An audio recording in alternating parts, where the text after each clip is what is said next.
Alors, bonjour à tous. J'espère que vous m'entendez et que le visuel est bon.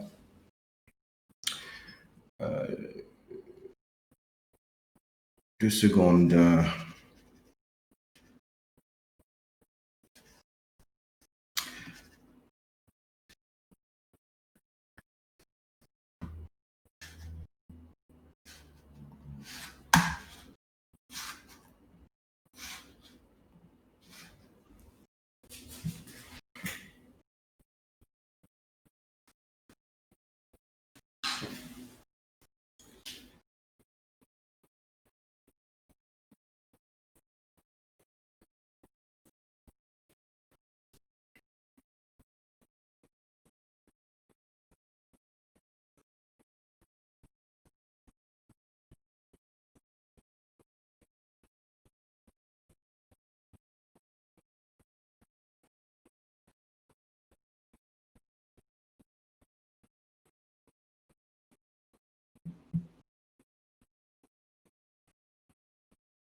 OK, bonjour à tous et bienvenue à ce webinaire sur la sécurité cloud, webinaire dont nous allons parler là maintenant. OK, et Kimzio Digital est à la base donc de ce webinaire. Nous allons couvrir donc trois points, donc les défis de la sécurité cloud, comment sécuriser les données dans le cloud, et puis nous allons faire une petite démonstration à la fin en utilisant la plateforme Google Cloud Platform pour voir concrètement quels sont les outils qui permettent donc de gérer la sécurité dans le cloud. Alors, plus spécifiquement, nous allons donc nous appuyer sur des solutions Google, des solutions Google Cloud, pour faire ressortir ces aspects donc de la sécurité cloud. Une fois de plus, bienvenue à tous, je m'introduis. Koulibaly Eric, voilà, je suis donc le Managing Director de Kimzio Digital et j'espère que à l'issue donc de ce webinaire, vous allez donc pouvoir tirer parti de certaines informations clés pour améliorer donc la sécurité cloud ou pour apprendre ou même voir un peu comment s'engager dans un projet cloud afin donc de mieux sécuriser votre solution. Alors, la sécurité cloud, en fait, c'est un défi majeur donc, de la transformation digitale. Pour ceux qui ont entendu parler de ce terme transformation digitale, c'est un terme qui est assez générique et utilisé un peu partout. Mais en réalité, cela revient à transformer l'entreprise de bout en bout. Il ne s'agit pas simplement de la digitalisation, sous-entendu passer au numérique au niveau donc, des processus métiers.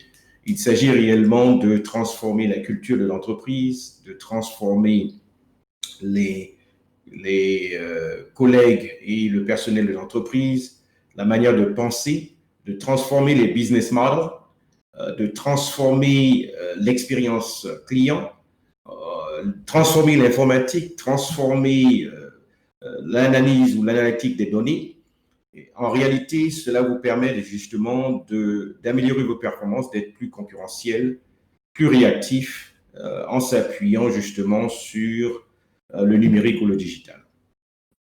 Et donc, la sécurité est un défi majeur. Et concernant donc les différents défis donc, au niveau de la sécurité, si vous regardez, aujourd'hui, surtout avec la pandémie, on s'est retrouvé avec plusieurs personnes, plusieurs collègues au bureau à travailler à distance. Alors donc, de ce fait, nous avons donc une grande mobilité des utilisateurs. Cela donc engendre un plus grand niveau de sécurité ou de risque, je dirais. Et en fait, ces utilisateurs sont obligés de se connecter souvent par voie VPN, par un VPN pour s'assurer donc de la sécurité sur les data centers ou les applications qui sont peut-être hébergées en interne. Mais en réalité, si vous regardez cet aspect-là, cet aspect réellement fait partie totale du cloud. Parce qu'en fait, avec le cloud, on se connecte à distance. Donc, du coup, vous vous êtes retrouvé à faire cette transition malgré vous. Mais en réalité, ces équipements, ces data centers, ces applications sont peut-être en interne ou dans des data centers privés et vous vous retrouvez donc à vous connecter à distance. Le deuxième défi, c'est l'accumulation des données. Et ces données-là sont de plus en plus dans le cloud. Vous ne vous en rendez peut-être pas compte. On va prendre un exemple très simple. Si vous utilisez une application telle que Gmail, c'est une application qui est totalement hébergée dans le cloud. Vous pouvez utiliser Outlook si vous utilisez la suite Microsoft Office 365. Vous vous retrouvez dans le cloud. Donc ça, c'est juste quelques exemples basiques. Il est possible que vous ayez une solution ERP ou peut-être vous faites des analyses de données et ces données donc se retrouvent dans le cloud. Donc du coup, vous avez donc pas mal de données qui graduellement ont migré vers le cloud et donc posent un challenge, un défi au niveau donc de la sécurité des données. Et on parle souvent donc de data security en anglais. Le premier point que j'ai couvert, donc la mobilité des utilisateurs engendre réellement un aspect sécuritaire qui est au niveau donc de l'accès des utilisateurs. Et on parle donc de access security. Le troisième élément, c'est au niveau de la multitude des terminaux. Donc, vous avez, alors de moins en moins, vous allez voir donc des gens qui sont des collègues qui sont avec des laptops, avec des smartphones, mais également avec d'autres outils tels que chez les manufacturiers. Vous avez des scanners, mais tout est connecté maintenant.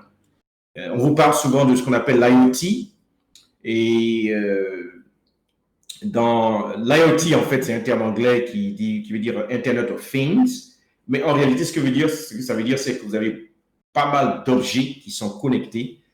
Donc, que ce soit des terminaux ou que ce soit des objets passifs qui ont de la data ou de l'information, vous vous retrouvez donc avec cette multitude donc, de terminaux qu'on doit sécuriser. On parle donc de endpoint security.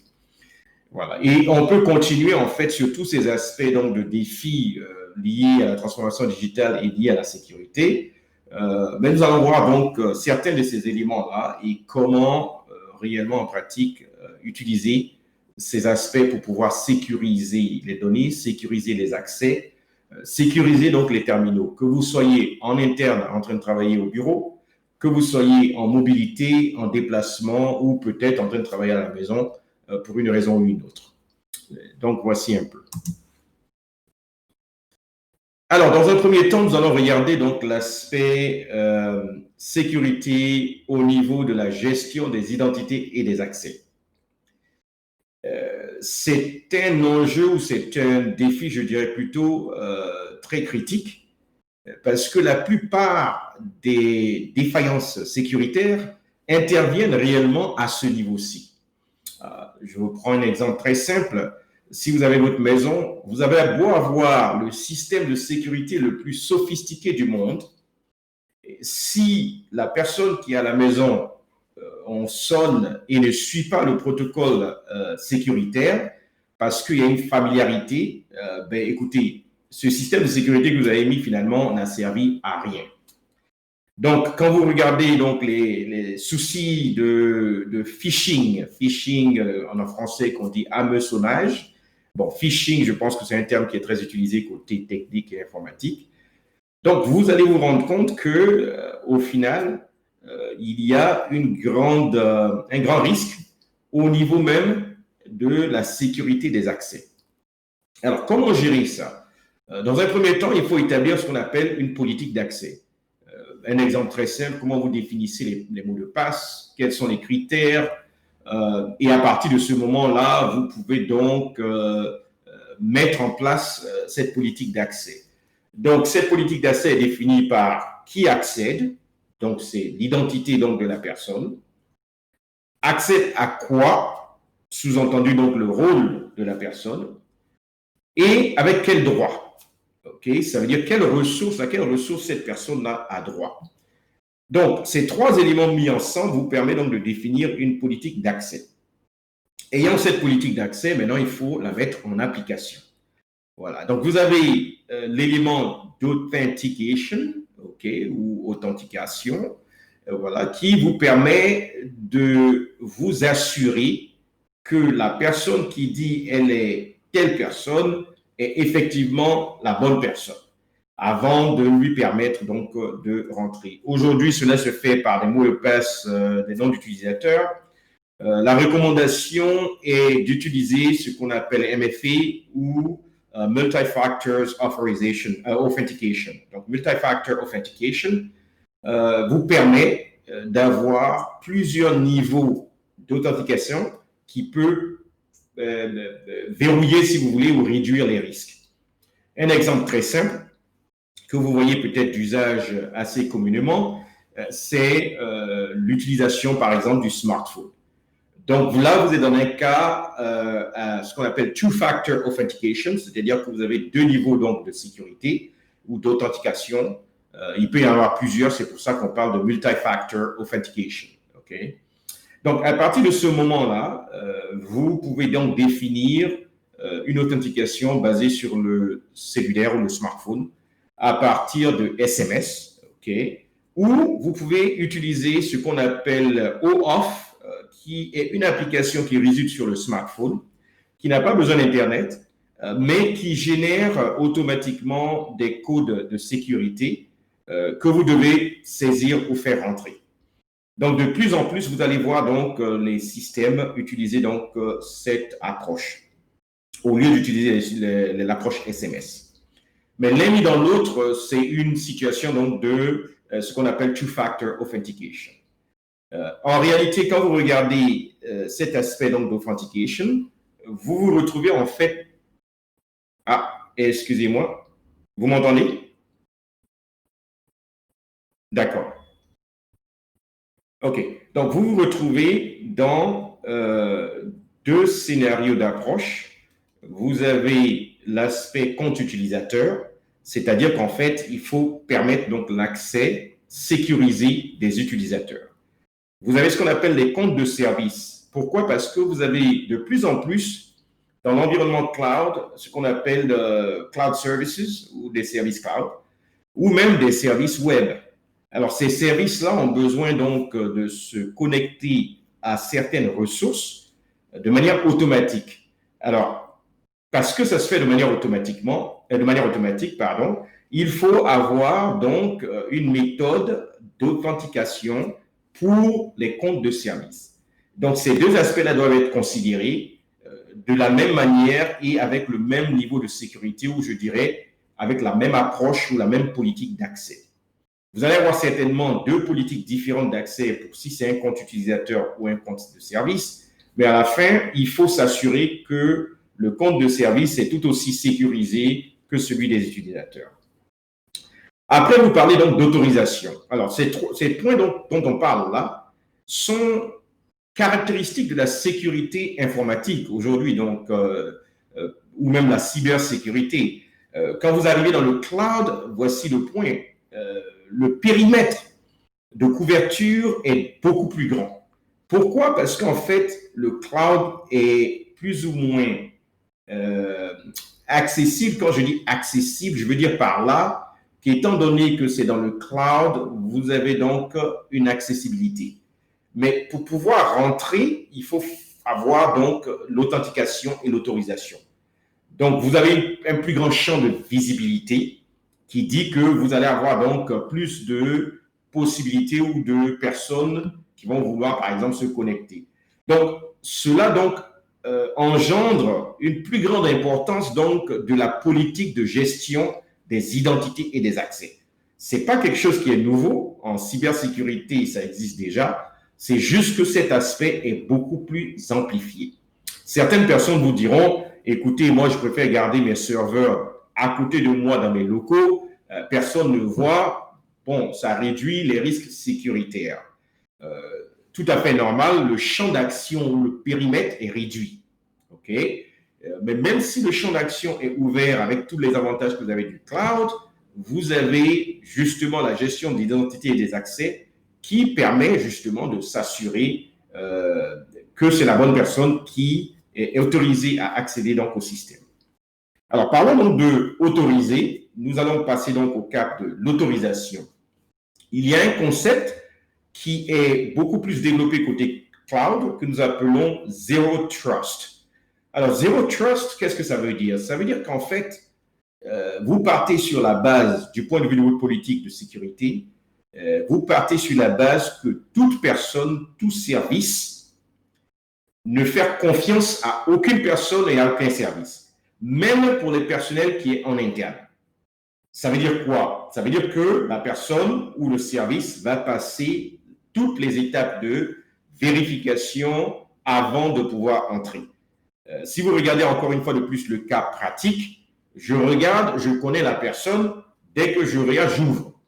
Bon, mais il y a des éléments sécuritaires qu'il faut respecter, il y a des règles qu'il faut respecter. On a tendance à sous-estimer ou à négliger cet aspect-là quand il s'agit donc de personnes en interne. Au niveau donc des autorisations, donner les autorisations seulement à ceux ou celles pour qui c'est nécessaire. OK, donc juste le nécessaire. Et ensuite, au niveau des privilèges, donner juste le minimum. Très souvent, on se dit, bon, ben écoutez, on va donner plus d'accès qu'il n'en faut, mais en fait, quand on fait ça, il y a plus de risques au niveau donc de l'accès. Donc ça, c'est le premier point d'entrée au niveau sécuritaire, c'est au niveau donc de l'accès, de l'identité et de l'accès en fait dans les systèmes. Donc, côté réseau, alors, du point de vue système informatique en interne, vous avez donc des réseaux internes qui sont donc sécurisés. Côté cloud, vous avez la même chose. Donc, vous allez voir qu'en fait, ce qu'on fait en interne se répercute en externe.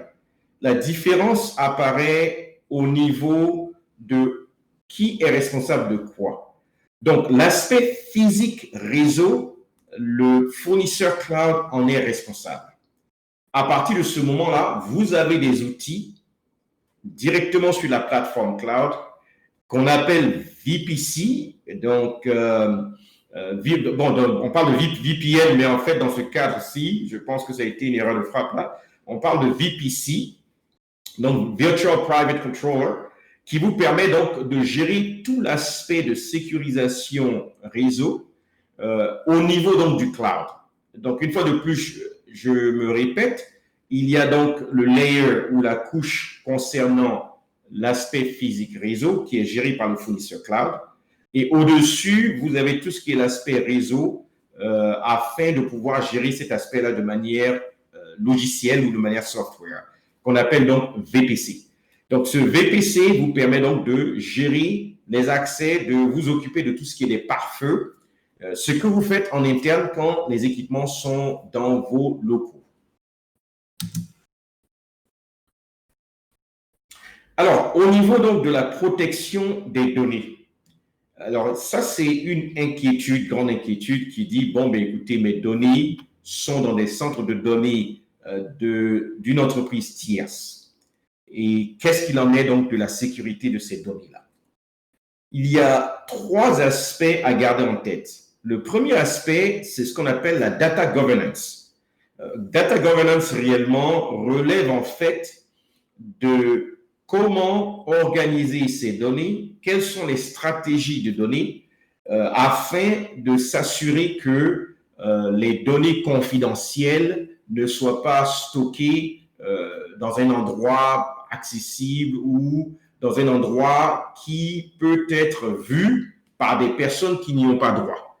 Donc, ça revient un peu quand on a vu la politique d'accès. Il y a également la politique des données qu'il faut établir. En anglais, on parle de data governance. Il y a 2 concepts qui entrent en ligne de compte quand on regarde l'aspect data governance. Et ces 2 aspects interviennent dans le cloud Pourquoi? Parce que vous avez des data centers qui ne sont pas nécessairement dans le pays ou qui ne sont pas nécessairement dans vos locaux. OK? Donc, le premier concept, c'est ce qu'on appelle data residency. Alors, data residency, simplement, veut dire où résident les données. Dans quel data center, dans quel centre de données ces données-là sont. Certaines réglementations en termes de conformité vont vous demander d'avoir des données qui résident dans le périmètre ou dans les frontières donc, du pays. Okay? Donc, on parle de data residency. Okay? On va prendre l'exemple palpable de l'ARTCI, ici en Côte d'Ivoire, qui gère la régulation en termes donc, de protection des données. La règle au niveau de l'ARTCI, réellement, c'est de préférence, s'il est possible, ayez vos données dans le pays, mais en réalité, si vos données sont dans un autre pays, la condition est que ce pays-là respecte les règles de protection des données qui soient égales ou supérieures à celles qui sont établies en Côte d'Ivoire. Et d'une manière générale, quand vous arrivez avec des data centers en Europe, en Asie, en Amérique, en général, ils sont beaucoup plus élevés en termes donc de data protection ou bien de protection des données qu'on ne l'est en Côte d'Ivoire. Et on va voir tout à l'heure l'aspect conformité au niveau des normes européennes. Donc ça, c'est le deuxième aspect. Le troisième aspect, c'est ce qu'on appelle data sovereignty. Alors, data sovereignty, c'est un aspect qui traite du fait que le gouvernement du pays peut avoir, ou du pays où les données résident, hein, que ça réside en Europe, que ça réside en Asie, en Amérique du Nord ou en Amérique même tout court, ou peut-être en Côte d'Ivoire, est-ce que là où vos données résident, le gouvernement peut demander par un acte de justice accès à ces données-là? En réalité, quand vous regardez les fournisseurs cloud, ils s'assurent réellement de ne pas remettre ces données-là à qui que ce soit parce que ce sont vos données. Okay? Mais l'aspect data sovereignty, il y a certains pays qui ont des règles qui disent que s'il y a, par exemple, pour un risque de sécurité nationale, on a besoin d'accéder à ces données qui sont des données privées, vous avez donc data sovereignty qui dirait que le gouvernement peut avoir accès à ces données-là. Donc, du coup, quand vous regardez votre politique et votre data governance, il est important donc de tenir compte de où ces données résident et de la réglementation dans le pays où ces données résident en termes donc d'accès possible par le gouvernement. Donc, tout ça va vous permettre de mettre en place une politique de protection des données qui, dans un premier temps, respecte l'ARTCI en termes de régulation dans le pays en Côte d'Ivoire ou peu importe où ces données sont, ou peut-être où vous opérez, peut-être que c'est dans la sous-région africaine. Voilà. Le dernier point que je vais dire à ce sujet, il s'agit maintenant de la confusion qui existe à ce niveau. Certaines entreprises évoluent dans des domaines réglementés. Je prends le cas de la finance, donc banque, assurance, services financiers, microfinance et autres. Souvent, il y a la confusion que la BCAO impose que les données résident dans le pays ou dans l'UMOA. Voilà. Concrètement, jusqu'à preuve du contraire, j'ai essayé de voir un peu avec toutes les grandes entreprises, les grandes banques. On est d'accord, je n'ai pas vu de loi précisément sur ce plan-là. Peut-être que vous avez une information que je n'ai pas, mais si vous en avez une, je vous demanderai de la partager avec moi si ce n'est trop demandé. En réalité, c'est la règle de l'ARTCI, ce sont les lois établies par l'ARTCI, le gouvernement. C'est sur ces lois-là que nous travaillons. Également, la BCAO émet des lois, mais jusqu'à preuve du contraire, je n'ai pas vu quelque chose de concret à ce niveau-là. Donc, de préférence, le choix est, si vous le pouvez, c'est d'avoir vos données ici en Côte d'Ivoire, mais ayant des données à l'extérieur, tant que le pays respecte les règles ou sont au-dessus des règles de Côte d'Ivoire, c'est acceptable jusqu'à preuve du contraire des lois qui sont établies par le gouvernement et la RTCI. Alors, sécurité cloud au niveau du monitoring et de la détection. Aujourd'hui, vous êtes obligé d'installer et d'avoir des outils qui vous permettent donc d'anticiper, de suivre et de détecter toute vulnérabilité sécuritaire. Souvent, pour certaines entreprises, il y a un souci de compétence en termes donc de pouvoir suivre un peu le niveau auquel ça évolue en termes sécuritaires. Il y a un souci d'outils appropriés. En réalité, vous vous remettez à des experts. En l'occurrence, ici, nous parlons donc de Google. Donc, Google utilise la même technique, la même approche sécuritaire pour ses propres données, pour ses propres systèmes.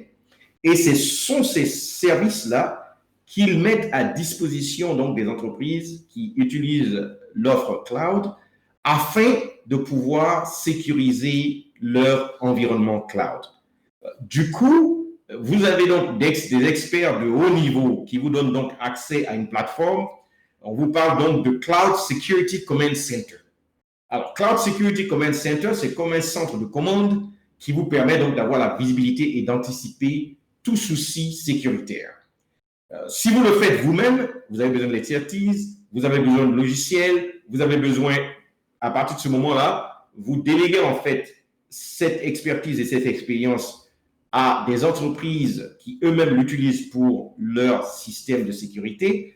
Et vous, à partir de ce moment-là, vous avez le Command Center qui est un centre de commande pour pouvoir justement gérer tout ce qui est l'aspect sécuritaire de vos données. Donc, vous pouvez faire la sécurité et le monitoring. Le monitoring, c'est la surveillance centralisée. Vous pouvez donc faire la détection et la prévention des vulnérabilités. Et au fur et à mesure que de nouvelles vulnérabilités sortent, automatiquement, le Command Center est en mesure de vous notifier et de vous informer afin que vous puissiez prendre les bonnes actions et les bonnes mesures et les bonnes pratiques. Alors, il y a un niveau un peu plus élevé que pour lequel je n'ai pas mis de slide à ce sujet, donc de page. Mais sachez que le niveau d'intelligence artificielle entre en jeu pour pouvoir détecter et prévenir des vulnérabilités. Et ces solutions-là sont intégrées justement dans la plateforme cloud afin de pouvoir créer une certaine intelligence sur la durée en utilisant ce qu'on appelle le machine learning pour pouvoir apprendre et améliorer au fur et à mesure au vu de tout ce qui est des risques sécuritaires qui arrivent dans le cloud. Vous avez évidemment un rapport et un suivi au niveau de la conformité. Qui dit quoi? Tout à l'heure, on a vu l'aspect data governance, on a vu l'aspect sécuritaire. À partir de ce moment-là, la plateforme vous permet justement d'avoir un suivi par rapport à la conformité que vous établissez. Donc, si les règles de conformité vous indiquent que certains types de données ne doivent pas être gérés d'une manière ou d'une autre, la plateforme est en mesure donc de vous donner des cas où vous avez enfreint ces conformités ou si vous êtes en règle. Donc, vous pouvez faire ce suivi, ce monitoring, cette surveillance afin de vous assurer que vous êtes en conformité. Surtout si vous êtes dans une entreprise ou un domaine très réglementé. Voilà. Alors, nous allons parler donc de conformité. Il y a une règle qui est sortie il y a quand même quelques années en Europe, qui est le règlement général sur la protection des données. Okay? Et l'ARTCI dont j'ai parlé tout à l'heure, qui réglemente l'aspect protection des données ici en Côte d'Ivoire, s'en remet et dit en fait que si vous réussissez à suivre les réglementations liées ou le règlement général de la protection des données, pour eux, c'est sur ça en fait qu'ils s'en remettent. Donc le règlement lui-même est suivi à la lettre et mis en place sur la plateforme cloud. Actuellement, toutes les plateformes cloud que je connais ont mis en place justement une structure pour pouvoir suivre la réglementation, le règlement général sur la protection des données. En l'occurrence, dans le cas de Google, donc Google Cloud, cela vous permet de suivre à la lettre cette réglementation-là au niveau donc de la protection des données. Et donc, sur la plateforme, en fonction des règles établies, les données qui sont sauvegardées sont sauvegardées selon les règles afin de respecter cette conformité. Vous pouvez voir donc ça sur les rapports de conformité.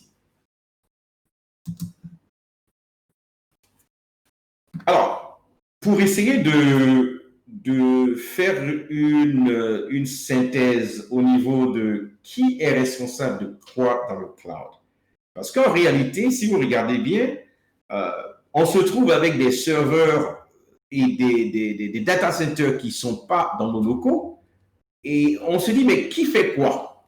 Est-ce que ça veut dire que moi, je me lave les mains et toute la sécurité est gérée par le fournisseur cloud, si on parle de Google Cloud?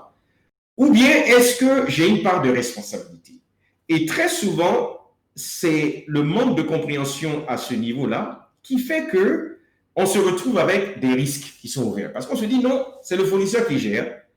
On se dit, non, non, non, c'est pas à nous de gérer. Et vice-versa. Et donc, il y a des risques parce qu'il y a des ouvertures dues au manque de compréhension en termes de responsabilité. Alors, ici, c'est un peu, je vais essayer de clarifier ce point-là. Donc, ce que vous avez, voilà, OK. Vous avez, dans un premier temps, ce qu'on appelle sur site, c'est-à-dire en anglais, on parle de on-prem. Quand vous avez on-prem, on-premise, c'est tout ce qui est sur site.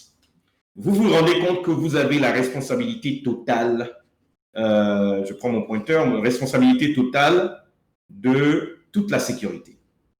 OK?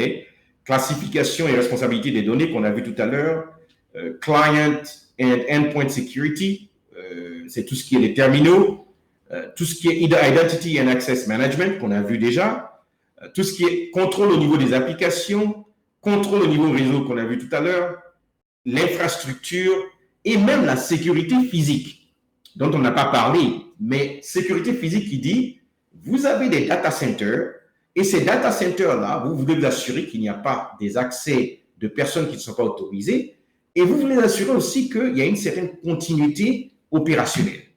Okay? Donc, à partir de ce moment, il y a une sécurité physique à assurer. Okay? Alors, on se demande, mais qui fait quoi dans tout ça? Mais ça dépend du type de service cloud auquel vous souscrivez. Alors, pourquoi je parle de type? On a eu un webinaire sur l'introduction au cloud computing. Ceux qui s'y connaissent, tant mieux. Mais il y a 3 types de solutions ou de services cloud.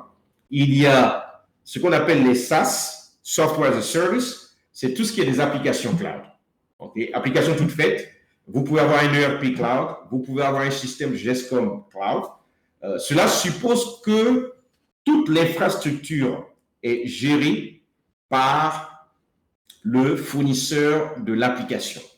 Vous ne faites que vous connecter, vous définissez les utilisateurs, vous définissez les accès, vous définissez les terminaux qui peuvent se connecter, mais à partir de ce moment-là, c'est le fournisseur qui gère tout le reste. Ensuite, vous avez ce qu'on appelle PaaS, qui est la plateforme as a service. Et là, vous avez une plateforme pour laquelle vous pouvez développer des applications, mais dont l'infrastructure est gérée par le fournisseur cloud.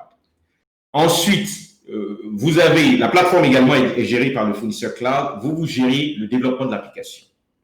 Et finalement, vous avez le IaaS, qui est Infrastructure as a Service, qui, à ce niveau-là, vous dit simplement que l'infrastructure est gérée par le fournisseur. Vous vous occupez de tout ce qui est le système opérationnel, des applications que vous devez installer si vous voulez développer et autres. Voilà. Et quand vous comparez ça avec ce que vous avez sur site, sur site, vous faites tout, hein. Même si vous achetez une application, il faut l'installer et ainsi de suite. OK. Donc, au vu de ça, voici un peu la nomenclature pour vous donner un peu de quoi il s'agit. Tout ce qui est bleu est de votre responsabilité selon le cas de figure. Donc, si vous êtes dans un cas de figure où l'infrastructure, le serveur est ce qui est dématérialisé dans le cloud, voici en bleu votre responsabilité sécuritaire. Tout ce qui est de responsabilité physique, infrastructure et host, c'est un partagé en fait, hein, contrôle au niveau réseau. Pourquoi? Parce que le réseau physique est géré par le fournisseur cloud, mais j'ai parlé tout à l'heure des VPC, okay, ou VPC, pour lequel vous devez gérer les pare-feux et ainsi de suite. C'est pour ça qu'il y a une responsabilité partagée. Mais la ligne de démarcation est claire. Vous avez accès au VPC et le fournisseur, lui, il a accès à tout ce qui est de la sécurité physique, le réseau et autres.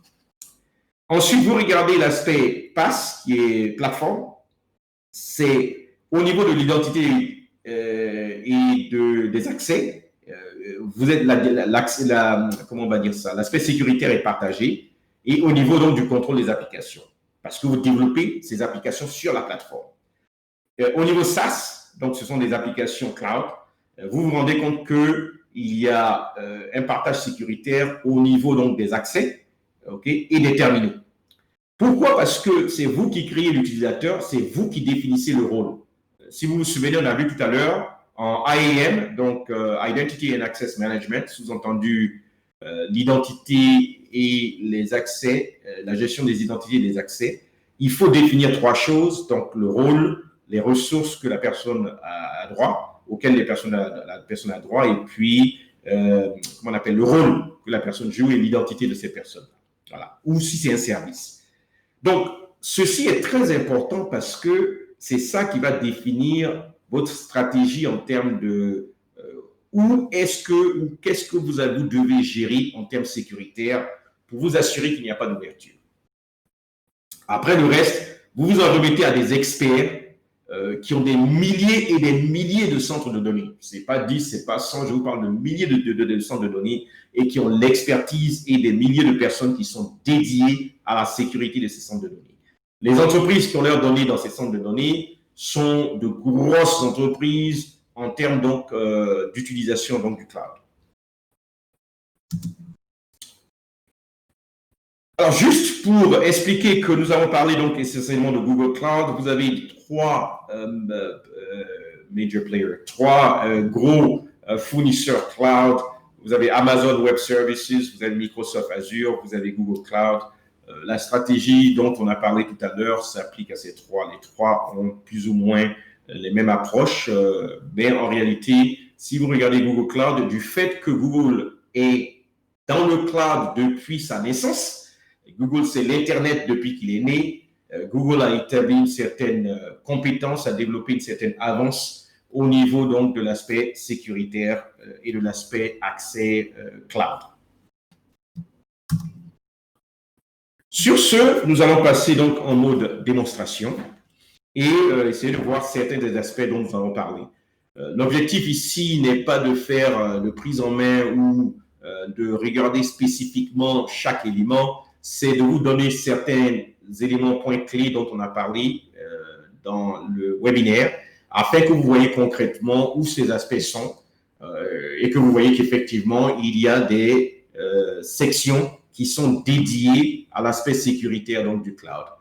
Ces outils sont mis en place dans la plateforme afin de sécuriser cette plateforme-là, étant donné les aspects pour lesquels vous serez responsable de la sécurité et non le fournisseur cloud.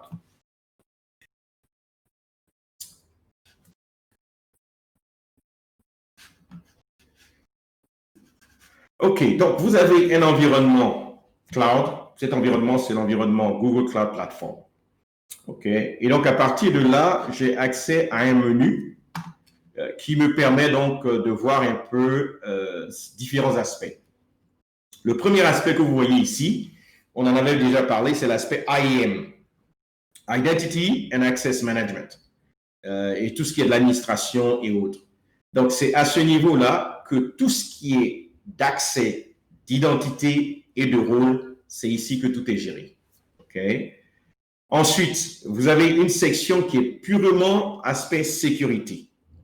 À partir de ce moment-là, vous vous rendez compte que vous pouvez donc contrôler tous les aspects sécuritaires et à partir de ce moment-là, vous pouvez définir des critères de sécurité, des autorisations et ainsi de suite. Vous avez l'aspect conformité. On a parlé donc de l'aspect conformité. Et donc, tout ce qui est conformité, vous pouvez accéder donc à cela ici. Je pense qu'après, maintenant, vous avez donc différents outils. Ces outils sont en fait les éléments qui constituent le cloud, les bases de données, le serveur, et voilà donc l'aspect mise en réseau. Donc, l'aspect mise en réseau vous permet ici de gérer tout ce qui est de l'aspect sécurité réseau dans le cloud. OK? Donc, vous vous rendez compte que vous avez pas mal d'outils qui vous donnent une flexibilité de la gestion sécuritaire au niveau du cloud. Après, on a parlé de la surveillance, donc le monitoring, afin de pouvoir surveiller, anticiper, détecter les vulnérabilités et prévenir les vulnérabilités. Okay. Je continue de descendre. Après, je crois, Identity, 2 secondes. Donc là, vous avez tout ce qui est Big Data, mais on n'est pas dans ce cadre-là. Ça sera le cadre d'un autre webinaire, l'intelligence artificielle. Ce sera un autre webinaire. OK. Et donc, voilà un peu. Donc, très rapidement, vous avez vu qu'il y a certains points clés dont nous avons parlé dans le webinaire qui se retrouvent directement dans le contexte donc, de la plateforme pour pouvoir gérer ces aspects-là. Bon, vous vous rendez compte qu'il y a, je ne sais pas moi, une quinzaine d'outils. On ne va pas s'hasarder à regarder chacun de ces outils un à un et ainsi de suite. Mais je vais rentrer dans chaque groupe, c'est-à-dire chaque groupe à ce niveau-là. On en avait 4 ou 5 déjà, et vous montrer peut-être 1 ou 2 aspects afin que nous restions un peu dans le temps et puis que nous ayons un peu le temps pour les questions.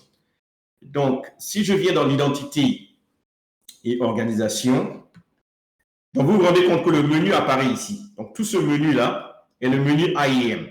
OK?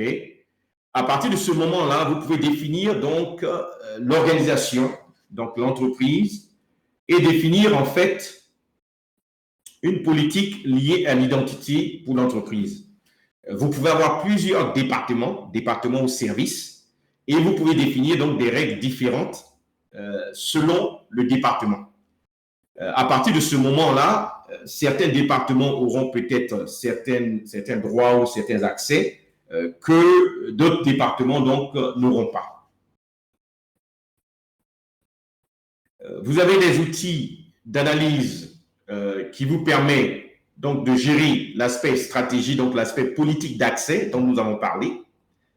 Vous avez des règles que vous pouvez donc définir en fonction de ce que vous voulez en termes donc de risque ou en termes donc de prévention au niveau donc des accès. À partir de ce moment, une fois de plus, ce n'est pas un cours, ce n'est pas un webinaire pour mettre en place la sécurité, mais c'est pour vous donner un peu la flexibilité disponible pour pouvoir gérer tout l'aspect sécuritaire. Il y a pas mal de personnes, de clients qui ont soulevé justement le fait que, bon, on n'est pas familier à ces outils, ce ne sont pas des logiciels qu'on installe. En réalité, tout est mis en place. Vous n'avez pas à installer quoi que ce soit. Maintenant, il y a des outils partenaires. Si vous regardez un peu plus bas, c'est dans l'autre section, qui peuvent être ajoutés pour complémenter en fait les outils mis à disposition par Google. OK. Vous avez donc les comptes de service dont on avait parlé, qui vous permet donc de définir des clés API en fonction donc du développement que vous devez faire. Donc, si il y a un accès qui se passe par service ou par API, vous pouvez donc définir tout cela avec donc tout l'aspect sécuritaire avec des clés. Bon, donc, je ne vais pas m'éterniser là-dessus, mais vraiment, vous pouvez vous rendre compte que la liste est longue. Mais il y a des stratégies et des approches d'implémentation basées sur notre expertise que vous pouvez développer aussi avec le temps, qui vous permettent donc de gérer ces aspects-là. Après, on vous parle d'audit, donc de traçabilité, où vous pouvez voir qui s'est connecté quand, où, avec quelle autorisation, avec quel accès. Et très souvent, vous pouvez retracer, s'il y a eu quelque chose, vous pouvez retracer directement ce qui s'est passé. OK, je ressors donc de là. Ça, c'était l'aspect IAM. Donc, ça, c'est ce qu'on avait parlé donc du Command Center. OK, donc le Command Center, vous voyez qu'on peut faire la détection des menaces. On peut, bon, une fois de plus, mon objectif n'est pas de rentrer dans chacun de ces détails, mais vous voyez que je suis rentré maintenant dans l'aspect sécuritaire, et qui vous permet donc de faire la détection des threats, donc des menaces. La détection donc des menaces et à partir de là, donc, anticiper et corriger avant que ces menaces-là ne deviennent une réalité. Okay? Ce Command Center vous permet de gérer tout l'aspect sécuritaire avec une visibilité centralisée. Okay? Vous pouvez définir quel service vous voulez mettre en monitoring. Vous pouvez définir quel type d'identité ou quel type de rôle vous voulez mettre en monitoring. Et une fois que tout ça est défini, vous avez donc la plateforme de Command Center qui peut être donc gérée. En réalité, Kimzo Digital, nous proposons deux types de services. Le service où vous êtes autonome, vous avez l'expertise, et à partir de ce moment-là, on vous épaule, on vous accompagne pour mettre en place, et puis vous gérez. Et après, il y a le deuxième modèle qui est le modèle d'infogérance ou service manager, managed service, où derrière, nous couvrons ou nous assurons l'aspect sécuritaire de votre cloud. Donc j'avais le Command Center, voilà, conformité. OK, donc l'aspect conformité, il faut le définir au préalable. OK, et donc, en général, ce que nous faisons quand nous travaillons avec une entreprise, c'est d'abord de mettre en place la stratégie, de mettre en place, d'implémenter comment on appelle ça, la stratégie de conformité. Et puis après, vous avez donc le suivi qui se fait région par région pour voir un peu par rapport aux plateformes utilisées, est-ce qu'on on s'est assuré que ce qui se passe sur chaque serveur, sur chaque stockage, sur chaque base de données, respecte donc les règles de conformité. Je crois qu'il y avait un dernier élément, voilà, côté réseau. Donc là, c'est là où vous allez mettre tout ce qui est de pare-feu. Donc, si vous regardez, vous avez l'aspect sécurité réseau ici, qui sont en fait des outils supplémentaires que Google met à disposition. Et ici, vous avez tout ce qui est de définition des adresses IP, dans toute la structure adresse IP. Souvent, il y a une stratégie où vous ne gérez que des adresses IP internes. Ça veut dire que de l'extérieur, il n'y a pas moyen d'accéder en réalité. Et quand je dis interne, c'est-à-dire interne au cloud. Quand vous vous connectez, que vous êtes dans le cloud, à partir de ce moment-là, il est impossible de l'extérieur de se connecter parce qu'il n'y a aucune adresse IP externe. Externe, sous-entendu, qui passe par l'Internet. OK, donc, interne sous-entend que vous passez par le réseau mis à disposition par Google, qui est un réseau cloud, mais qui n'est pas réellement un réseau accessible par voie Internet. C'est comme si vous aviez ce qu'on appelle l'intra ou l'intra-réseau, réseau LAN ou le réseau WAN en interne de l'entreprise. Donc, du coup, ne pas avoir d'adresse externe réduit le champ, en fait, de risque, si vous voulez, en termes d'accès. Donc, les pare-feux, donc, évidemment, on définit d'abord un réseau VPC et éventuellement, vous allez mettre en place des règles de pare-feu basées sur les ports et vous allez vous rendre compte que la stratégie que vous utilisez en temps normal, avec les systèmes informatiques que vous avez en local ou en interne, sont pratiquement les mêmes stratégies, simplement que c'est sur une plateforme qui a vos data centers de manière dématérialisée. Donc, ça, c'est l'aspect pare-feu. Il y avait l'aspect sécurité réseau. Alors, je ressors 2 secondes, qui est le dernier élément, et puis on va passer aux questions. Oui, il est lui. Voilà. Donc, là, ce sont des outils, en fait, mis à disposition par Google en fonction, donc, du projet que vous avez mis en place. Vous pouvez donc créer et établir donc des règles de sécurité selon des règles d'adresse IP, selon des règles de pare-feu et ainsi de suite. La même chose s'applique à tout ce qui est de règles SSL. Donc, SSL qui vous permet donc de sécuriser le transport donc des données. OK. À partir de là, donc, vous pouvez créer donc des règles pour définir ces choses-là. Et une fois de plus, l'objectif ici est de vous montrer que tout ça existe, n'est pas réellement de le faire de manière concrète, mais vous avez une idée déjà de la flexibilité disponible afin de toucher tous les points sécurité cloud que j'ai mentionnés donc lors du webinaire.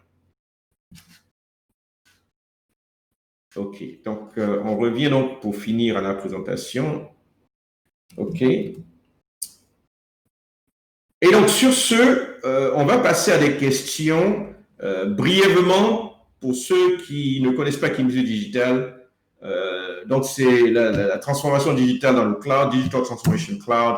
Vous avez l'aspect Digital Business qui a amélioré vos performances grâce au cloud, l'aspect Digital Technology, transformer votre SI grâce à la technologie cloud, Digital Intelligence qui est tiré parti des données avec la Big Data et l'analytique, et puis Digital Academy pour vous permettre donc de monter en compétences. Sur ce, est-ce qu'il y a des questions?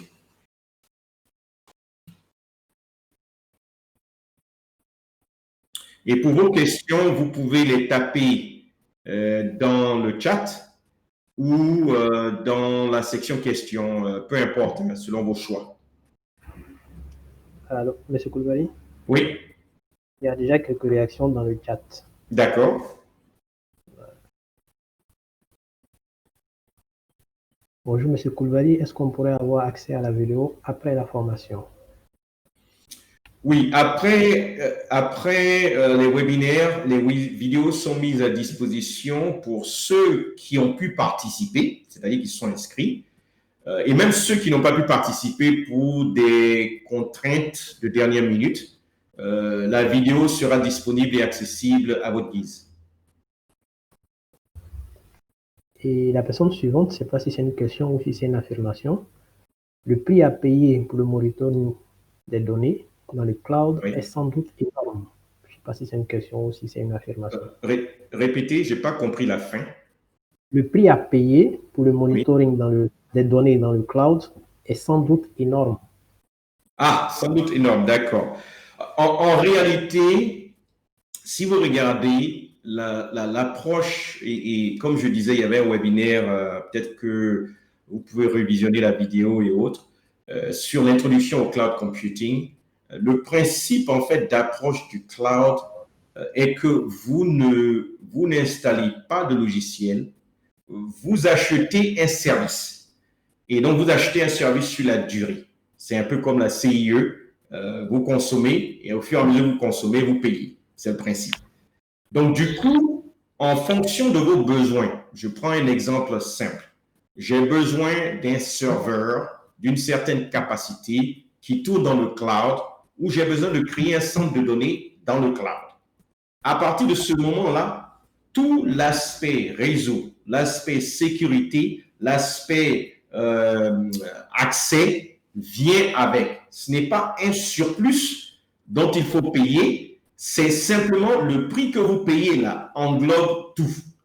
Et quand je dis tout, c'est ce que j'ai présenté, hein, on n'est pas rentré dans les détails en fait de tout l'aspect mis en place de serveurs dématérialisés qui se passe en moins de 2 minutes. Hein. Vous avez un serveur, peu importe la capacité que vous voulez, on peut vous déployer un serveur de grosse capacité, peu importe le nombre de cœurs que vous voulez, le nombre de mémoires que vous voulez, en moins de 2 minutes. Et derrière, tout l'aspect sécuritaire que je viens de l'expliquer, de présenter là dans la démo, vient avec. C'est un pack. Donc, il n'y a pas donc je veux acheter l'élément sécurité, ça son prix. Non. En fonction du prix que vous avez pour le serveur, qui est l'accès et autres, ou pour l'aspect base de données, ou pour l'aspect stockage, ce prix-là englobe tout. Maintenant, si il y a un besoin plus spécifique qui n'est pas couvert par la solution Google Cloud, mais qui est couvert par exemple par une entreprise tierce, parce qu'il y a des entreprises spécialisées dans des domaines bien précis, c'est là qu'il y aura un supplément par rapport à cet ajout-là. Donc, voyez ça comme des modules. Mais sinon, le module de base vient avec toute la sécurité nécessaire pour vous garantir et vous assurer que vos données sont protégées. Ok, la dernière question. Comment s'assurer de l'intégrité des données quand on ne gère pas soi-même l'infrastructure de sécurité? OK. Alors, j'avais présenté tantôt le partage des responsabilités au niveau donc du cloud. Certes, on a l'impression que quand on ne gère pas les responsabilités, la sécurité, c'est comme si on s'en remet totalement à quelqu'un d'autre. OK. Je vous prends un exemple simple. Je prends une banque. Aujourd'hui, vous avez votre argent, un certain montant. Vous avez le choix entre le garder dans votre main, sous votre matelas, ou le mettre à la banque. On se dit quand même que la banque a un niveau sécuritaire assez élevé. Si je regarde la sécurité qui est à la banque et je regarde la sécurité qui est dans ma chambre sous mon matelas, je vais vous dire, je préférais prendre la sécurité de la banque, à coup sûr. Pourquoi? Parce que la banque a l'argent d'un grand nombre de personnes, d'entreprises et ainsi de suite. Ça, c'est de 1. Parlons maintenant d'intégrité. Alors, est-ce que mon argent, les gens peuvent voir, les gens vont voler, les gens peuvent prendre, et ainsi de suite? C'est une bonne préoccupation. C'est le même principe côté cloud. Quand vous regardez Google, Microsoft, Oracle, qui d'autre je vais prendre, IBM, et peut-être Amazon, qui est le leader d'ailleurs dans ce domaine-là, on ne vous parle pas en fait de petites entreprises. Donc, ce sont des géants qui ont intérêt d'eux-mêmes à s'assurer de cette intégrité des données. Donc, comment ils font pour s'en assurer? Maintenant que j'ai expliqué le contexte, il y a donc 3 éléments. Le premier élément, c'est ce qu'on appelle la sécurité physique.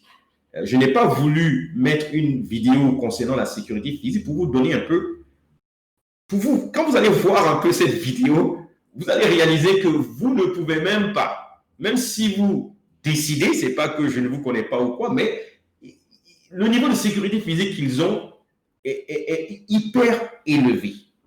Si vous regardez les centres de données, il y a plusieurs niveaux, niveau 1, 2, 3, 4. Je ne sais pas si on a des centres de données ici de niveau 4. Je crois qu'on a des niveaux 3. Mais la plupart des centres de données dont je parle sont au niveau 4, côté sécuritaire et côté continuité. Donc ça, c'est le 1.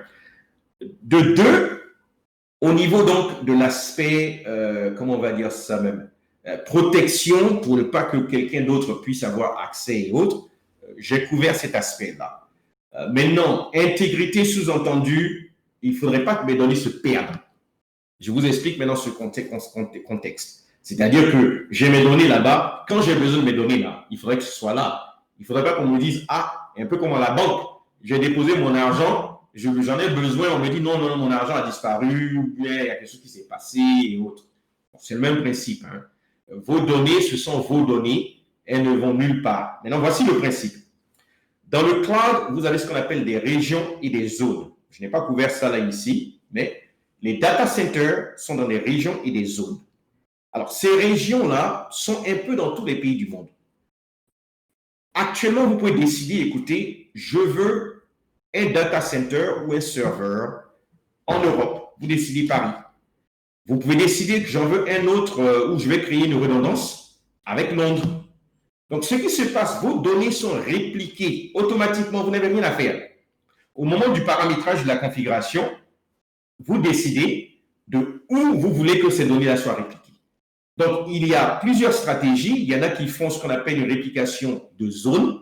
Ça veut dire que vous êtes dans la même région, donc je prends par exemple Paris, et vous êtes dans 2 data centers différents. Donc, dans 2 lieux différents. Si jamais quelque chose arrive dans le lieu A, vos données sont disponibles dans le lieu 2 ou B, je dirais. Donc, ça, c'est ce qu'on appelle une réplication de zone. Vous pouvez faire une réplication de région qui dit que vos données sont peut-être à Paris. Si jamais tout Paris disparaît, pour une raison ou une autre, il y a un scandale, il y a tout ce que vous voulez, Londres a vos données. Donc, cet aspect de redondance-là, c'est un premier aspect. Le deuxième aspect est un aspect de, comment on va dire ça même, ségrégation des données. Quand vous faites votre stratégie de data governance, vous pouvez décider que ces données précises là, sont des données personnelles. Et vraiment, j'aimerais qu'elles soient traitées de telle manière. Il n'y a pas de problème. Ces données-là sont ségrégées. Elles sont dispatchées dans des data centers différents. À partir de ce moment-là, quand vous faites appel à ces données, c'est-à-dire vous vous connectez pour retrouver ces données-là, ces données sont récupérées, peu importe le data center, il y a une certaine intelligence de système derrière qui permet donc de récupérer ces données. Dernier point par rapport à ça, vous pouvez encore aller plus loin. Des données peuvent être dispersées, c'est-à-dire que la même donnée peut être découpée en plusieurs morceaux et mise dans, comment on va dire ça même, dans différents data centers ou dans différents lieux de stockage. Donc, côté sécuritaire, il va vous falloir récupérer ces données venant donc de plusieurs lieux et de reconstituer en fait ces données-là pour pouvoir vous les transmettre. Donc, du coup, l'un mis dans l'autre, cela vous donne réellement une garantie maintenant d'intégrité. Maintenant, vous allez dire, mais écoutez, ça c'est Google, hein, ou bien ça c'est Microsoft, ou bien ça c'est comment ils appellent AWS d'Amazon, ou Oracle. Comment je peux être sûr? Mais vous allez maintenant ce qu'on appelle des organismes de conformité ou de validation. Donc, ce sont des organismes internationaux qui ont pour rôle de regarder ces entités-là, de vérifier qu'ils suivent les règles et qu'ils sont conformes, et effectivement confirmer qu'ils suivent les règles en termes donc de conformité, d'intégrité, de disponibilité et ainsi de suite. Et tous ces comment je vais appeler ça, ces logos qui vous permettent donc d'attester, par exemple le SEC, vous avez le RGDP, vous avez tous ces éléments-là. Je peux vous donner donc la plaque disponible pour vous dire voici un peu les conformités que Google Cloud respecte. Et chaque année ou périodiquement, ces entités-là viennent faire une vérification. C'est un peu comme contrôle qualité. Vous voulez être ISO 9001, il y a des règles que vous suivez. C'est le même principe. Autre question?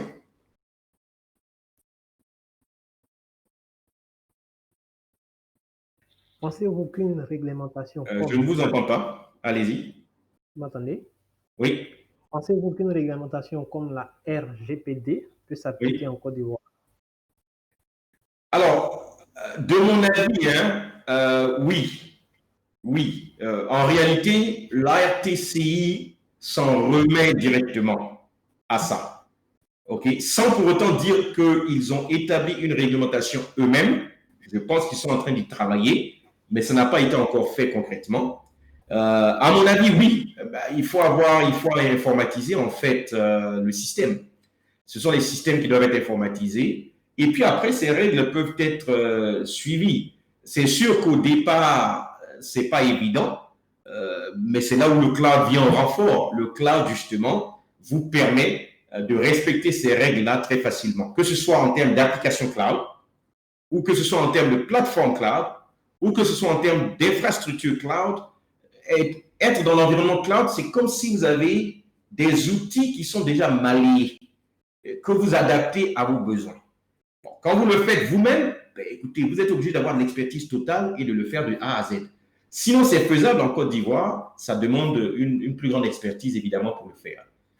Le cloud le fait directement, vous avez des outils déjà préconçus pour pouvoir vous permettre justement de suivre ces réglementations-là de manière plus facile.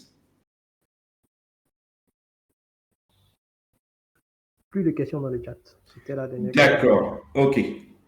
Alors, je vous remercie. On a passé un peu notre temps de 4 minutes, mais vraiment, je vous remercie pour votre présence.